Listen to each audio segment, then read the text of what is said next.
Alors, j'ai envie de commencer en vous disant tout simplement que je suis heureuse d'être ici parmi vous, à l'invitation de la présidence de la République. Heureuse de me retrouver dans ce palais de l'Élysée, chargé d'histoire, heureuse de pouvoir vous compter parmi mes proches et parmi mes amis. Vous avez, monsieur le préfet, avec beaucoup d'élégance et de gentillesse, retracé les grandes lignes de mon parcours. Ce parcours est en effet une succession d'engagements, que ce soit sur le plan familial ou sur le plan politique.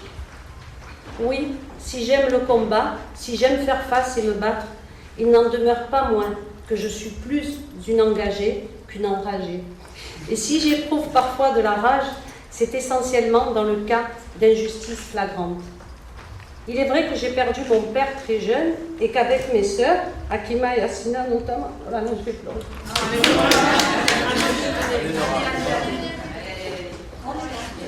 Nous avons dû modifier le cours de notre existence pour assumer le vide laissé par la perte d'un homme, père de 13 enfants.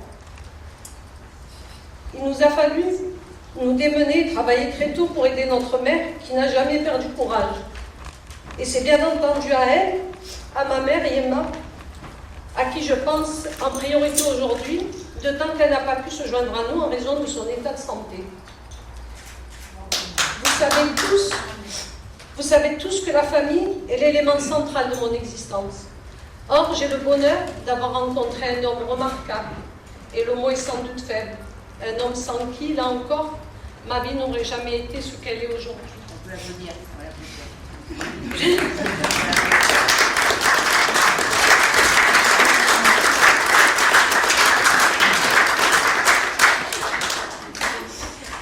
Je dis souvent que si la gentillesse devait avoir un visage, elle aurait forcément les traits de Jacques-Antoine Préciosi, mon mari. Je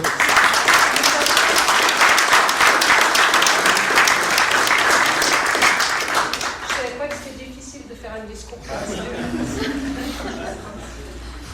Nous avons fondé depuis 10 ans une vraie famille en apportant chacun nos différences culturelles, qu'il s'agisse de la Corse ou des traditions berbères. J'ai appris à connaître les siens et il a su accueillir les miens. Jackie, le père de Léna et Mikaïl, les deux êtres les plus chers à mon âme. La force de notre union, c'est le respect de cette admiration mutuelle que nous nous portons et qui me donne de la force. Je voudrais prendre quelques instants pour évoquer le souvenir de la maman de mon mari André. C'était une dame pleine de sagesse, de bon sens et de bonnes manières.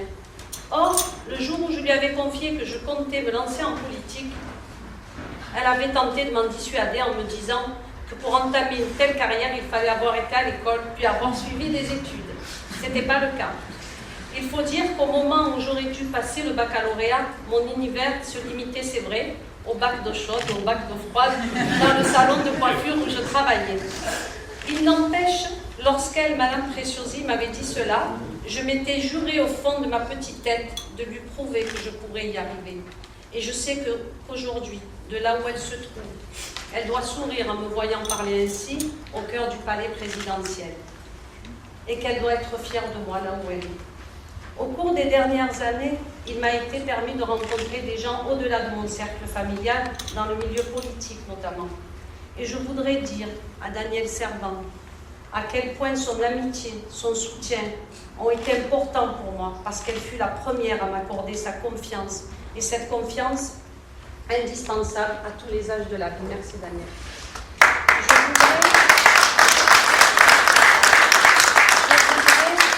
Je voudrais également dire à Christian Frémont toute ma reconnaissance pour sa patience, pour son humanité, pour sa simplicité et pour son élégance.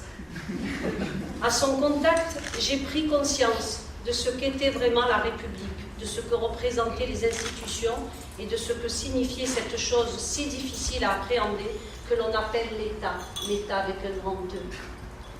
Et puis il y a Bernard Squarcini.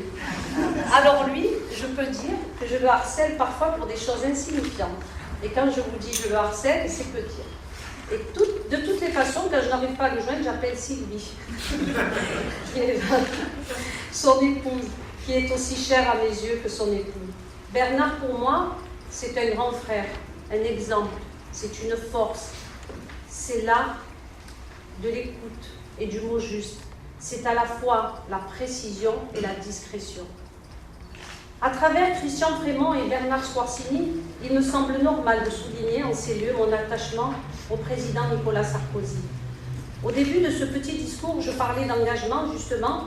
Si la politique m'a séduite, au-delà de ma volonté de faire bouger les lignes, c'est parce que cet homme, avec son énergie, ses convictions, ses ambitions, répondait à l'idée que je me faisais et que je me fais toujours de l'action politique et publique.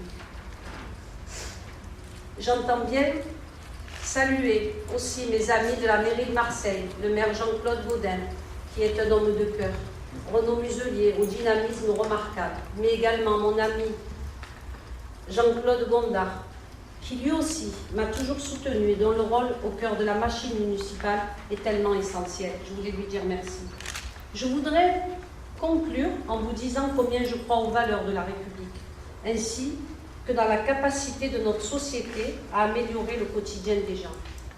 Je crois chaque individu capable de modifier le cours de son destin et je pense que l'État doit contribuer à accompagner ce mouvement. Je demeure persuadée que la liberté est le moteur de l'existence. Être libre d'agir, de penser, d'aller et venir. Être libre de débattre, de contredire. En d'autres termes, être susceptible, en toutes circonstances, de rester maître de ses choix et de ses actes. Vous êtes là, tous, chers à mon cœur. Je vous remercie d'être là et je vous remercie de m'avoir écouté. J'ai fini.